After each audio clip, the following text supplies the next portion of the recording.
Olá, seja bem-vindo ao canal do Lar Irmã Zarabatana. Uma boa noite para quem está no auditório do LIS. Sejam todos muito bem-vindos.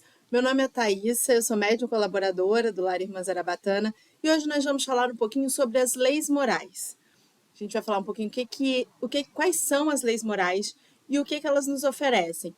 Claro que em 30 minutos a gente não consegue se aprofundar nas leis morais, mas a gente vai fazer aqui uma introdução e eu convido você a entrar nesse ambiente, a estar comigo junto para que a gente possa estudar um pouco sobre as leis morais. Então, nesse momento, eu chamo você a fechar os olhos, deixar os problemas lá fora, fechar os olhos, dar uma boa respirada, expira, expira. Mais uma vez, inspira, expira.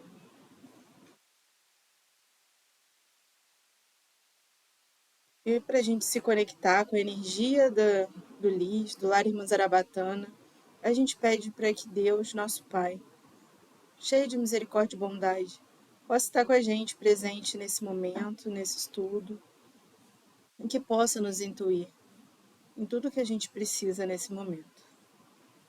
Que assim seja. Bom, vamos falar sobre as leis morais. E o que são essas leis morais? Primeiro, tem uma frase que eu gosto muito, que é uma frase bíblica, que fala: todas as coisas me são lícitas, mas nem todas as coisas convêm. Bom, o que isso quer dizer? A gente pode tudo? A gente pode tudo. A gente tem o quê? O livre-arbítrio. Né? E com o livre-arbítrio, a gente pode tudo. Porém, a gente deve fazer tudo. A gente está preparado para as consequências de tudo que a gente acha que pode fazer? Essa é a grande questão. E aí, Deus é muito misericordioso, como eu estava falando aqui na oração, né? Deus é muito misericordioso. Então, o que ele traz para a gente? Ele não jogou a gente ao léu. A gente não veio nessa encarnação ou em outras sem saber exatamente o porquê e como a gente deveria seguir. Mas ele deixa lembretes. E um dos grandes lembretes, grande situação, assim, grande material que ele deixa para mostrar o nosso caminho, está no Livro dos Espíritos, que é onde, por exemplo, estão as leis morais. Kardec, quando escreveu o Livro dos Espíritos, ele fez um livro cheio de perguntas e respostas. E a parte muito legal que eu acho, né, de Kardec é que ele era muito curioso. Então ele questionava muito, ele perguntava muito. Cada uma dessas leis morais tem muitas perguntas. Eu separei aqui algumas para que a gente possa ilustrar, mas tem muitas perguntas. Então, se a gente tem um questionamento aqui, ele tem mais 39 ali. Ele vai questionando, tem uma resposta ali, mas e por quê? Então, isso é muito gostoso de ler. Convido a todos a ter essa leitura também, a buscar essa leitura. Bom, cada capítulo é dividido em uma lei. Então, a gente tem a lei divina ou a lei natural, que é a principal zona assim, dessas leis morais. A gente tem a lei de adoração, a gente tem a lei do trabalho, da reprodução, da conservação, da destruição. Não sei se vocês já ouviram falar dela. Geralmente, quando nós que somos espíritas, há algum tempo a mais, geralmente quando a gente escuta sobre guerra, sobre alguma situação ruim, muita gente fala assim: ah, mas olha a lei da destruição aí agindo. Vamos entender sobre ela. A lei da sociedade, a lei do progresso, a lei de igualdade, a lei de justiça, a lei de liberdade, a lei de justiça, de amor e caridade, e a gente chega à perfeição moral. O que é isso? A lei de perfeição moral, né? Os caminhos para tal, para chegar lá, né? Não significa que a gente está pronto para todas essas leis que a gente está fazendo, praticando 100%, ou que a gente de fato consiga. Nós estamos aqui no mundo de provas e expiações.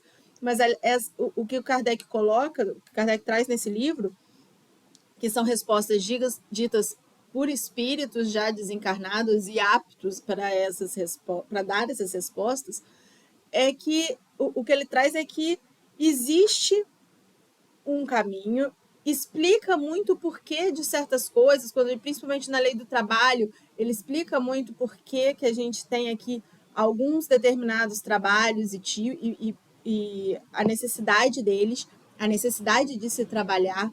Explica, por exemplo, quando fala da lei da destruição, por que acontece algumas coisas que são destruidoras, né? A gente teve aí, por exemplo, uma pandemia, tudo isso está explicado, tudo isso tem nessas leis. E se você parar para pensar, por exemplo, a lei de progresso está depois da lei de destruição.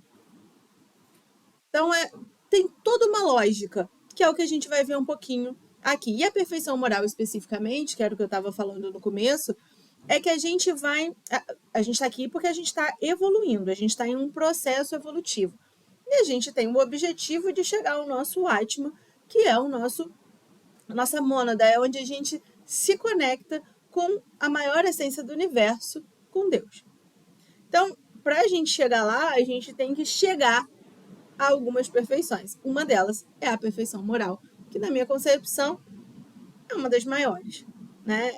A perfeição moral ela é importante. A gente buscar essa moralidade em tudo que a gente faz é muito importante. E aí vamos então para a primeira lei. E aí olha que legal, lei divina ou natural. A lei natural é a lei de Deus. É a única verdadeira para a felicidade do homem. Indica-lhe o que deve fazer ou deixar de fazer. E ele só é infeliz quando dela se afasta. Ela é eterna e imutável como o próprio Deus. Ao contrário das nossas leis, a lei divina, ela é imutável. As nossas leis, elas vão mudando com o tempo, porque a sociedade vai mudando, porque algumas coisas precisam mudar. E o que é lei? São arestas, né? São coisas que falam assim, ó, isso aqui você não pode fazer, você precisa fazer assim, né? E existem as pessoas que são que a gente chama de contra-lei, né? Pessoas que fazem coisas que não estão dentro do que a lei permite, do que a lei indica. E aí essas pessoas têm as suas, eu não chamaria de punição, eu chamaria de consequência, né? Então, tudo que sai dessas leis, da nossa lei terrena, por exemplo, tem as consequências. A mesma coisa acontece com as leis morais. Todos nós temos consequências diversas, né? Lei de ação e reação. Então vamos lá. A lei divina, a lei natural, ela é imutável, muito diferente da lei dos homens. E ela se baseia, ela é a base de todas as outras que a gente vai ver agora. Então, todas essas que a gente vai falar aqui são leis imutáveis. Pode passar séculos, pode mudar a sociedade, mas são leis, ou seja, forma de aresta, de nos aparar, de falar, olha, é por aqui. A gente pode ir pelo outro lado? Pode, mas é por aqui. Então, indo para o outro lado tem as consequências, e indo por esse tem outro tipo de consequência, ok? Consequência essa que é o que a gente quer, no caso, que é a evolução espiritual. Nesse caso, a gente está falando da evolução moral. E aí a gente tem, por exemplo, a lei de adoração. E aí, qual é o objetivo da lei da adoração? É adorar. E aí, o que consiste em adorar? A gente tem uma percepção de que a adoração é aquela coisa de só colocar uma pessoa ou alguém num altar, né? E não é só isso. E olha que legal. Ele pergunta, Kardec pergunta, a primeira pergunta, na verdade, da lei de adoração. Em que consiste a adoração? E a resposta é: na elevação do pensamento a Deus. Deste, pela adoração, aproxima o homem sua alma. A gente já falou aqui, eu acho que quem está no YouTube é muito válido buscar outras palestras que falam sobre o poder do pensamento, a nossa energia. Pelo poder do pensamento, a gente vai levando energia, a gente se conecta a outros seres, inclusive a Deus. Olha que grandiosidade!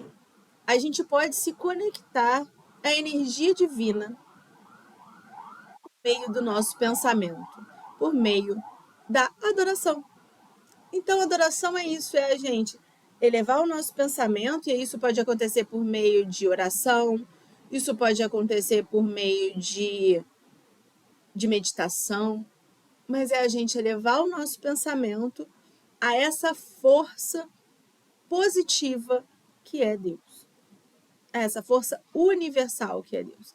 Agora, imagina se tanta gente que tem na Terra, se todos nós nos conectássemos, como seria a energia desse planeta. Tá vendo como é que são leis que nos levam a um caminho maravilhoso, a um caminho de evolução, a um caminho de perfeição? E essa a gente está falando da primeira, hein? Vamos lá.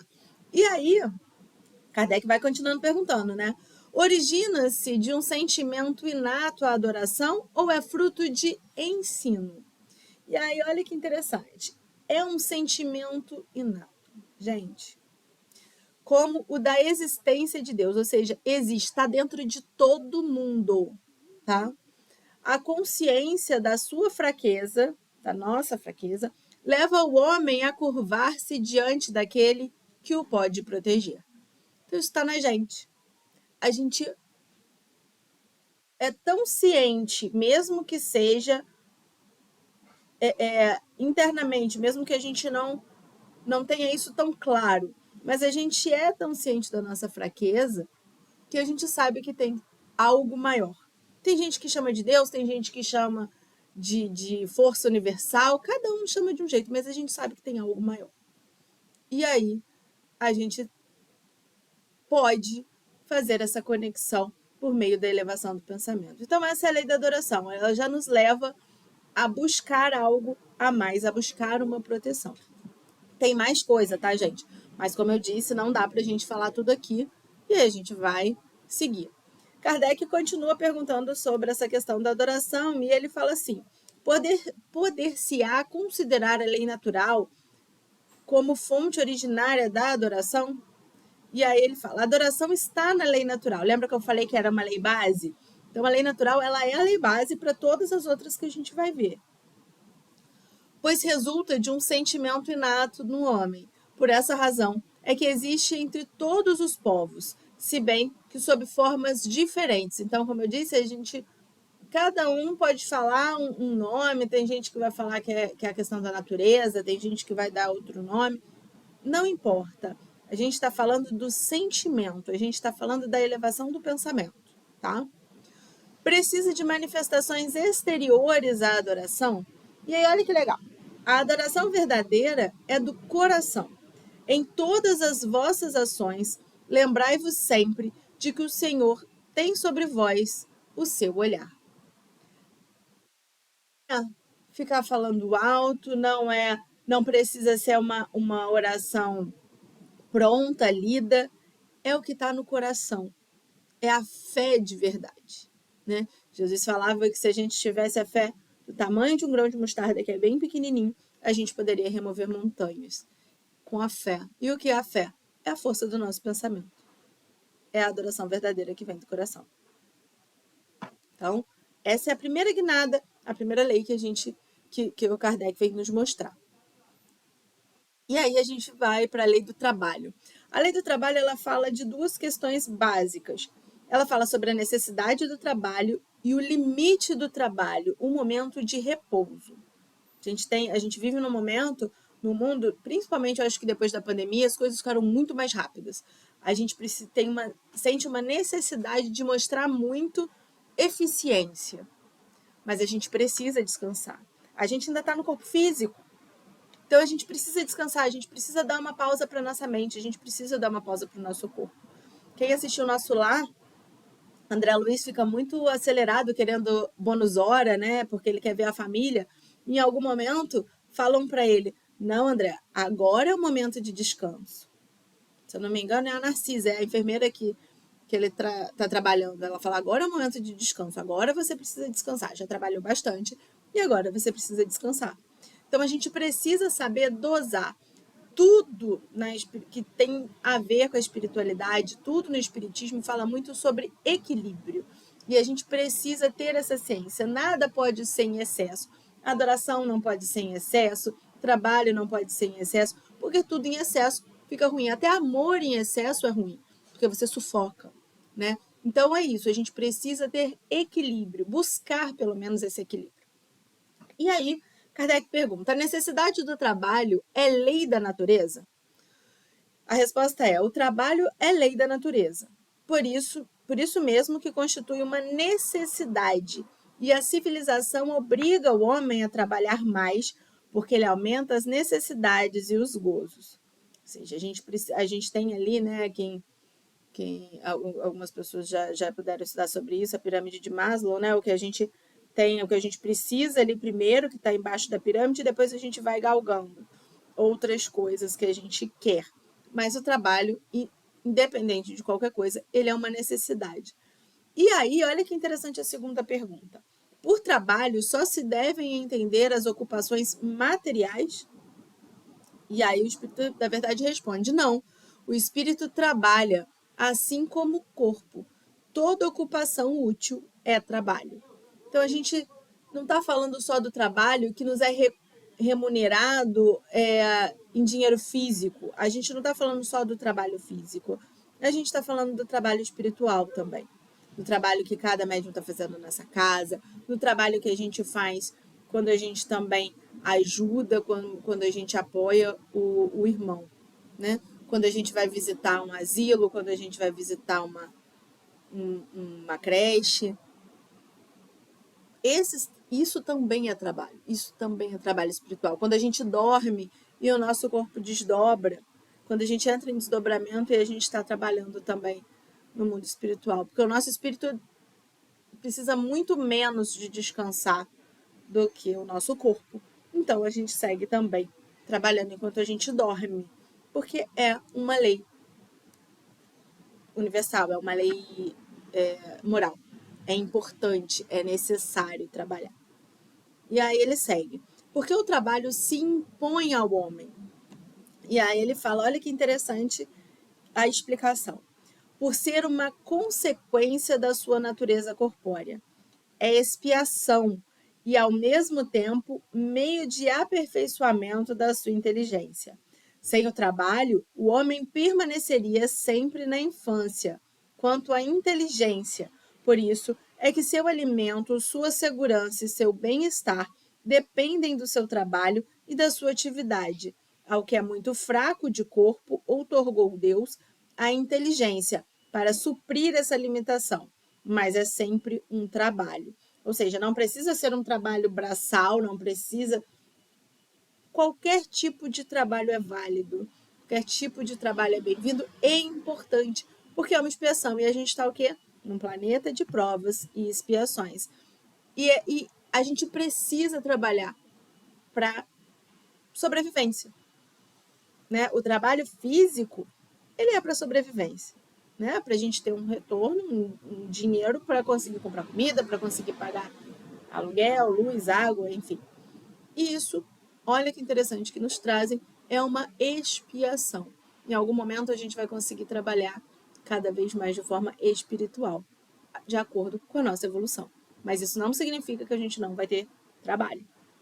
Até porque o trabalho dignifica o homem, já se falava isso, é porque exatamente por esse aperfeiçoamento. Então, a gente precisa se aperfeiçoar, tanto na inteligência quanto moralmente. Quantas situações os trabalhos nos trazem para que a gente pense, para que a gente reflita, como a gente vai lidar com o outro, por que a gente está sentindo determinada coisa. Isso são muitas questões que o próprio trabalho nos traz. Até mesmo essa questão de relação com dinheiro, com capitalismo, com o excesso, né? A gente vai chegar a falar nisso numa questão que vai falar sobre riqueza, por exemplo. Essa parte, então, ele fala única exclusivamente da questão material, né? Como a gente já pôde perceber ali essa questão da expiação. E aí agora a gente vai para a lei de reprodução. A lei de reprodução, ela fala sobre a população no planeta, ela fala sobre sucessão, fala sobre aperfeiçoamento de raças, de uma forma bem que deve ser bem estudada e entendida. Não vou trazer isso aqui porque é muito maior, a gente precisaria de mais tempo. Então, mais para frente, a gente Vai seguindo o canal que a gente vai acompanhando isso, venha para o LIS que a gente vai acompanhando, a gente vai chegar nesse momento desse estudo, desse papo. Obstáculos à reprodução, fala sobre o casamento, fala sobre o celibato, fala sobre a poligamia. Olha a quantidade de assunto dentro de uma única lei. Uma única lei moral. Olha que interessante. E aí Kardec pergunta, é lei da natureza a reprodução dos seres vivos? Evidentemente, sem a reprodução, o mundo corporal pereceria. A gente precisa da reprodução para estar aqui, né? Para estar encarnado. Hoje é assim que funciona. E aí ele segue. Indo sempre a população na progressão crescente que vemos, chegará tempo em que seja excessiva na Terra. E aí olha que interessante que depois a gente vai falar lá na lei de destruição. Não, Deus a isso provê e mantém sempre o equilíbrio. Nada o que faz é inútil. O homem que apenas vê um canto do quadro da natureza não pode julgar a harmonia do conjunto. Costumo falar do bordado de Deus. Eu falo que Deus está lá em cima bordando. Vamos imaginar essa cena. Deus lá em cima bordando e a gente está olhando aqui de baixo. Quem borda sabe que a parte de baixo nem sempre tá boa. Enquanto aquilo está acontecendo, mesmo nos bordados mais perfeitos, fica a linha sobrando, fica um negócio faltando. E depois que a gente vê o todo, depois que a gente vê isso muito bem arrumado. E é isso que acontece. É isso que ele está explicando aqui, né? Por mais que a gente pode se reproduzir, muitas vezes a gente fala, nossa, a população mundial está crescendo muito, mas olha o que a gente teve agora recentemente, por exemplo. Uma pandemia que dizimou tanta gente. Né? A gente tem catástrofes naturais que vai muita gente embora. Então, isso é um equilíbrio. A gente precisa desse equilíbrio. E o que ele conta pra gente é que a natureza é que Deus provê. Isso acontece de forma natural na humanidade. E aí a gente parte para a lei de conservação. Essa é aí Kardec pergunta: a lei da natureza é lei da natureza, o instinto de conservação? Em todas elas ele vai fazendo esse tipo de pergunta, porque ele quer entender esse vínculo que a gente falou lá na frente. Ele quer entender essa lei base, né? Que é imutável. Então, se é tudo lei da natureza, todas essas leis que a gente está falando são leis imutáveis. E aí ele pergunta, é lei da natureza o instinto de conservação? E aí respondem, sem dúvida, todos os seres vivos o possuem, qualquer que seja o grau de sua inteligência. Nuns é puramente maquinal, raciocinado em outros. Então, a gente tem por instinto a nossa conservação, a se preservar, a preservar a vida. A gente tem por instinto isso. Eu estava vendo recentemente uma palestra da Anete Guimarães e ela falava assim, o ser humano não nasceu, não, exceto as pessoas com problemas, psicopatas, sociopatas, mas o ser humano não nasceu para matar o outro. Ele não nasceu para se matar, para matar o outro. O que acontece? A gente coisifica as pessoas. Muito se fala, por exemplo, de feminicídio, né? Então, o que vai acontecendo? O homem vai primeiro xingando, primeiro brigando, depois parte para agressão física, até chegar um momento que ele não enxerga aquela pessoa, aquela figura como uma pessoa. Ele enxerga como uma coisa. E coisa, quando estraga, a gente pode jogar fora. Então, o ser humano, para conseguir, de fato, machucar o outro, o processo é de coisificação. Por quê? Porque a gente dribla, de alguma forma, o instinto de conservação. Porque ele existe, ele é imutável. Com que fim outorgou Deus a todos os seres vivos o instinto de conservação? E aí ele responde, porque todos têm que concorrer para o cumprimento dos desígnios da providência. Por isso foi que Deus lhes deu a necessidade de viver. Acresce que a vida é necessária ao aperfeiçoamento dos seres.